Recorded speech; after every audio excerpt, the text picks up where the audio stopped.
ओम जय माँ सरस्वती जी।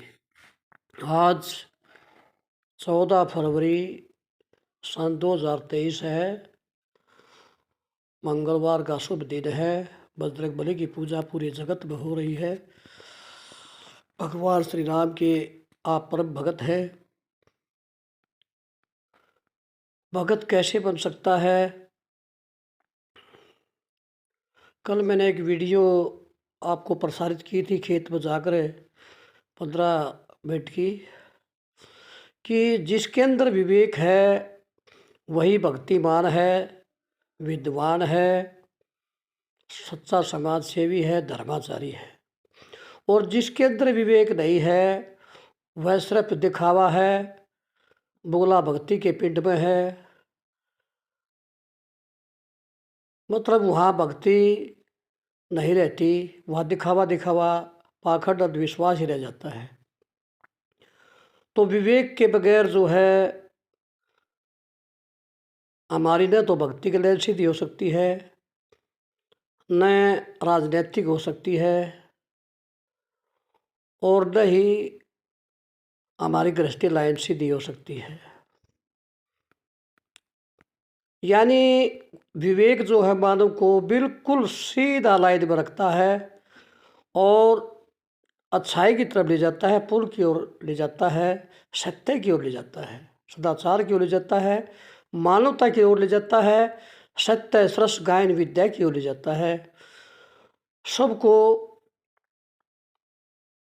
पुण्यवान बढ़ाने की ओर ले जाता है, सबके आदर की ओर ले जाता है, सच्ची राष्ट्र भक्ति की ओर ले जाता है। यानी विवेक जो है मानव का परम मित्र है, वह उसका पल पल का साथी है। सब ने अपना विवेक जगाना चाहिए। तो बहुत से मानवों ने यह वीडियो देखी, समझी और अपना विवेक जगाकर खुद दान पुण्य भी किया। आज 14 फरवरी को गोधाम तहसील गोहाना की त्याड़ मलिक गांव की गौशाला का वार्षिक महोत्सव है। हम अब उसी पर जा रहे हैं। तो कल एक सज्जन आदमी ने बहुत ही विवेकशील होकर 250 रुपये 251 रुपये वहाँ दान पुण्य किया, प्रशंसा भी करी, बहुत बढ़िया वीडियो को सराहा, सबके हित में बताया। तो उसका बहुत बहुत धन्यवाद है। अच्छा कर्म तो अच्छा ही होता है, सब ने अच्छा कर्म ही करना चाहिए। और मेरा उद्देश्य तो आपका विवेक जगाना है। अगर आपका विवेक जग गया तो बल्ले बल्ले हो जाएगी आपकी। तो कुछ मानवों ने फ़ोन किया, भाई साहब आपने यदि विवेक के ऊपर भजन बना रखा हो तो ज़रूर उस भजन को गा के सुनाओ। आपका हार्दिक स्वागत है, आप अच्छा कार्य करे हैं।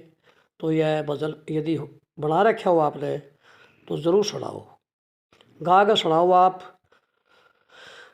कड़वे में जो भले ही न सुनाओ, लेकिन आप अच्छे तरीके से हमें समझा दो। बस हम समझना चाहते हैं। बहुत बहुत धन्यवाद आपका। तो मैं आपकी इस रिक्वेस्ट पर जो है इस भजन को सुनाना चाहता हूँ, जो आरती ग्रंथ बुढ़लाड़ा में लिखा गया है। माँ सरस्वती जी की ही शक्ति बुद्धि कलाएँ इसमें चली हैं। यह माँ सरस्वती ने 400 पेज का आरती ग्रंथ लिखवाया है, सभी कवियों से हटकर लिखवाया है और सत्य प्रमाणिक वेदों पुराणों के अनुसार ही लिखवाया है। और इसमें आरतियाँ हैं सभी की, भगवान भगवती देवी देवता ऋषि मुनियों, जो अच्छे अच्छे हमारे नेता मंत्री हुए हैं, सज्जन आदमी हुए हैं, ऋषि मुनि हुए हैं, सब की आरतियाँ हैं। तिरंगे झंडे की आरती है, भारत माता की आरती है, अपने जो राज ऋषि हुए हैं उनकी आरतियाँ हैं। यानी सारा ब्रह्म ज्ञान इसमें भरा पड़ा है। इस आरती ग्रंथ को 7वां वेद ही कहा जाता है, क्योंकि 4 वेद तो है ही, शब्द पता है। 5वां वेद असली ज्ञान गंगा ग्रंथ है, जो माँ सरस्वती जी ने मुँह जबानी 430 पेज का मुँह महादम से लिखवाया है, जो संसार के सभी प्राणियों का भला करने वाला, जगत के सब प्राणियों का भला करने वाला है। किसी भी जाति धर्म का हो, किसी भी जगत के कोने में बैठा हो, किसी भी देश का हो, कैसी भी भाषा बोलता हो, सबके लिए ग्रंथ उपयोगी है। क्योंकि यह ग्रंथ असली ज्ञान का ग्रंथ जो है वह सदाचार में डालता है, मानवता में डालता है, सबको परोपकार में, भाईचारे में, भगवान की सच्ची भक्ति में और विवेक में डालता है। 430 पेज का ग्रंथ है। और यह दूसरा जो है यह 7वां ग्रंथ आरती ग्रंथ बुडलाड़ा है, जो माने सभी वेदों, पुराणों, ग्रंथों, शास्त्रों का एक प्रकार से जूस ही निकाल रखा है। बहुत ही सुंदर ब्रह्म ज्ञान दिया गया है। इसे 7वां ग्रंथ कहा जाए तो कोई अतुक्ति नहीं होगी। इसमें गौ माता की बहुत ही सुंदर आरती है और भी कटु सत्य भजन हैं। हर शब्द का विवेचन जो है रागणी तर्जों में किया गया है। कलाकार इसको अच्छी तरह से गा सकते हैं, लेकिन गाने के लिए विवेक चाहिए। आज विवेक की भारी कमी हम हो गई है। हम दिखावे में ज़्यादा रह गए हैं, परिश्रम हम कम करते हैं। अच्छी चीज़ों को समाज में दिखाने के लिए हम प्रयत्नशील कम रहते हैं। तो इसलिए जो है कुछ अच्छी बातें जो हैं हमारे गायक कलाकार जो है वो प्रदर्शित नहीं कर पाते, लेकिन करनी चाहिए। कलाकार तो वही है जो नई नई बातें हर एक कवि की समाज के सामने रखता है और समाज का मान बढ़ाता है, समाज को नई दिशा देता है, समाज का विवेक बढ़ाता है। उसे एक कलाकार कहते हैं। लेकिन आज कलाकार बहुत से ऐसे ही हो गए हैं, 50-60 रागड़ी उन्हें याद है, इधर उधर प्रोग्राम करते हैं और अपने पैसे बढ़ाते हैं, अपने घर आ जाते हैं। उन्हें समाज से कोई मतलब नहीं है। तो यह विवेक नहीं है, यह अविवेक है, अपनी कलाकारी का अपमान है। ऐसा नहीं करना चाहिए। तो मैं आपको विवेक का यह भजन सुनाता हूँ। आवाज़ तो मेरी मधुर रही है, लेकिन जो इसके बोल हैं, छंद हैं, वे बहुत ही सरस हैं, क्योंकि खुद माँ सरस्वती जी ने बोल बोल के लिखवाए हैं। मेरी तो कोई पृष्ठभूमि भी नहीं रही, हमारे परिवार की कोई पृष्ठभूमि नहीं रही भजन लिखने की, रागनी लिखने की। लेकिन मेरे गांव का बुडलाड़े का स्वभाव है सांग देखने का, रागनी सुनने का, भजन सुनने का अच्छे अच्छे। तो उस प्रवृत्ति में मैं भी रहा हूँ। मैंने भी अपने दादा धर्म सिंह लठवाड़ के साथ सांग देखे हैं, रागड़ियाँ सुनी है, तो थोड़ी रुचि मेरी थी इसमें। तो मुझे भी ये लग गया कि मैं भी तो भजन बढ़ा सकता हूँ। तो लेकिन मैं फिर बढ़ाऊँ कैसे, कोशिश करी लेकिन सफल नहीं हुआ। तो फिर किसी ने बताया कि गुरु बढ़ाओ। तो मैंने गुरु बनाने की कोशिश करी, बहुत से मालूमों को इधर उधर देखा गुरु बनाने के लिए, लेकिन जिसको भी देखता कोई होके बीड़े का नशेड़ी पाया, कोई अहंकार का पाया, को किसी प्रकार से किसी प्रकार से मुझे अच्छा नहीं लगा। तो फिर मैंने माँ सरस्वती की ही प्रेरणा से, बुद्धि से, आप परब्रह्म आदि शक्ति माँ सरस्वती जी को ही गुरु बनाया, क्योंकि आप परब्रह्म ओंकार महाशक्ति है, सबके कल्याण में ही रहती है। 24 घंटे सबके कल्याण में ही आपकी वीणा बाजती है। सतयुग हो, कलयुग हो, द्वापर हो, प्रलय हो, महाप्रलय हो, आप सबके कल्याण में ही रहती है। कल्याण के सिवाय तो आपका कुछ कार्य है ही नहीं। और आप जगत गुरु हैं, इस जगत की मालिक हैं, सर्वे सर्वा हैं। तो मैंने सोचा क्यों न माँ सरस्वती को ही गुरु बनाऊँ। तो मैंने मन से अपनी माँ सरस्वती को गुरु बनाया। जगत गुरु जो परब्रह्म ओंकार महाशक्ति है, सर्वरूपांत नामा है। कहते हैं कि शक्ति एक, रूप अनेक। तो एक ही शक्ति सब कुछ बड़ी हुई है। तो मैं उस ओंकार महाशक्ति को, जो सर्वोच्च महाशक्ति है, उसको माँ सरस्वती मानता हूँ और है ही। उन्हीं को गुरु बनाकर जो है मैंने अपनी रागणी भजन लिखने शुरू किए। तो मुझे सफलता मिली। शुरू में 1-2 भजन बढ़िया, उसके बाद भजनों की लाइन लग गई, कई हज़ार भजन बढ़ गए। तो फिर मैंने सोचा कि इसको संकलित करूं किसी ग्रंथ में, ताकि किसी का फायदा हो। क्योंकि आदमी मर जाता है, उसके मरने के बाद उसकी यादें रह जाती है। तो मैंने कोशिश ये करी कि आदमी तो अमर नहीं है, लेकिन पुस्तकें तो अमर हो सकती है, कोई भी छपवा सकता है, उन्हें पढ़ सकता है। तो इस उद्देश्य से सबके भले हेतु यह ग्रंथ 400 पेज का छपवाया जो चुनिंदा भजन से थे उसमें लिए और सबको बांटा गया। तो इस आरती ग्रंथ से ही मैं एक विवेक का भजन आपको सुनाना चाहता हूँ। आप सुने और अपना विवेक जगाए। विवेक के बगैर हमारा भला हो ही नहीं सकता। विवेक वह ज्ञान है जो हमें सच्चाई के रास्ते पर ले जाता है, पुण्यवान बनाने के लिए ले जाता है, इज्जतवान बनाने के लिए ले जाता है, भगवान का भगत बनाने के लिए जाता है। तो इस शक्ति का नाम जो है विवेक है। विवेक शक्ति सब में होती है, लेकिन कोई जगा लेता है, कोई नहीं जगाता। कोई उसे मार देता है, कोई दूसरा उसको जगाने की कोशिश करता है तो थोड़ी देर याद करता लेकिन भूल जाता है। तो विवेक जिसका जाग गया तो उसकी बल्ले बल्ले हो गई, वह भगवान का परम भगत हो गया, समाज का राष्ट्र का परम भगत हो गया, उसका अनमोल मानव जीवन सफल हो गया। तो मेरे प्यारे श्रोताओं, मैं आपके सामने यह विवेक का भजन सुनाना चाहता हूँ। विवेक का भजन सुने और मैं आपका बहुत बहुत धन्यवाद करता हूँ कि आप मेरी वीडियो सुन रहे हैं। कुछ बात आपको अच्छी लगती है। आज समय नहीं किसी के पास, न तो सुनने का है, न उससे बात करने का है। यानी हमारे पास समय ही नहीं रहा है। हम किसी का लिखा वाला तो पढ़ रहे हैं, न उसका किसी का वीडियो बनाई और सुन रहे हैं। हम अपनी ही चाल में चले जा रहे हैं। इसका नाम अविवेक है। हमने अपने काम तो करने ही है, लेकिन हर एक चीज़ का समय होता है। कुछ समय उस परमात्मा के लिए भी निकालना चाहिए। कुछ अच्छी बात हमारे पास आई तो उसको देखना भी चाहिए। देर सवेर के भी तो किसी समय देख सकते हैं।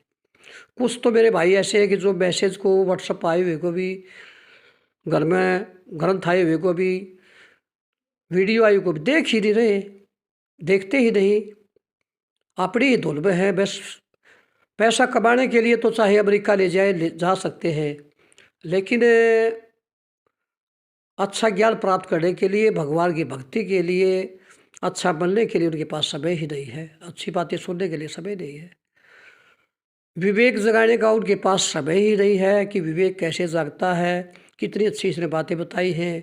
आज गौशाला का उत्सव है। किसी का भी आज फ़ोन नहीं आया कि भाई साहब मेरे 11 रुपये वहाँ लिखवा दियो। आप जा तो रहे हो, मुझे भी पुण्य मिल जाएगा, आपका बहुत बहुत धन्यवाद है। लेकिन किसी का विवेक ही नहीं जागा। जबकि भगवान तो किसी के धन की न्यूनता या अधिकता देखते ही नहीं, वे तो मन देखते हैं कि इसका मन कैसा है। तो ऐसा नहीं करना चाहिए। मेरे बहुत से परिचित संबंधी सहपाठी बहुत जानते हैं मुझे, और आप सभी का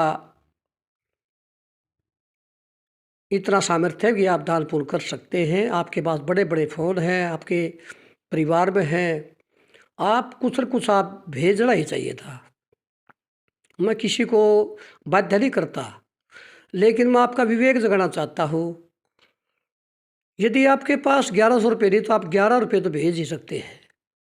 आपके उसमें नेट का भी सदुपयोग होगा, विवेक भी जागेगा, भगवान भी खुश होंगे, गौ माताओं का भी कुछ न कुछ 10 रुपये बढ़ोतरी होगी, सनातन धर्म की वृद्धि होगी, हिंदुत्व की वृद्धि होगी। तो नुकसान तो कुछ है ही नहीं। लेकिन इतने बड़े बड़े पोस्टों पर है, इतने पढ़े लिखे हैं, लेकिन किसी का ध्यान ही नहीं है। क्योंकि इसी का नाम है अविवेक। यानी जो बढ़िया चीज़ को प्राप्त न कर सके, उसको समझ न सके, उस पर अमल न कर सके, उस ज्ञान का नाम है अविवेक।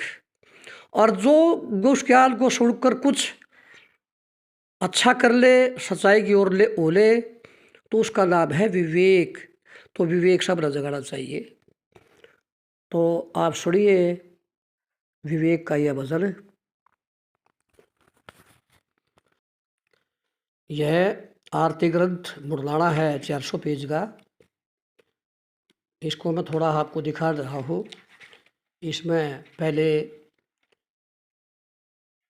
ये मेरी फ़ोटो लगी हुई है और इसमें ये दादियों की जिन्होंने दाल पुल किया था, विवेक की आदमियों की इसमें जो है फ़ोटो लगी हुई है।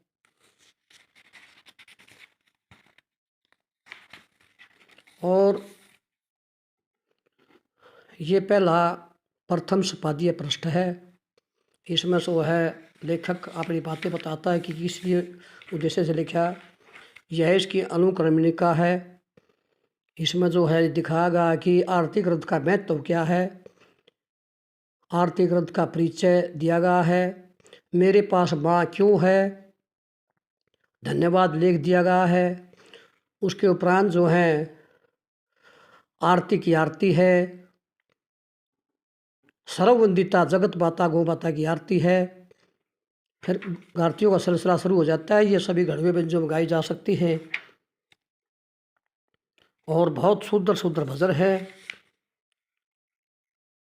ये इस प्रकार से इसकी समय सूची है। ये 400 पेज का ग्रंथ है।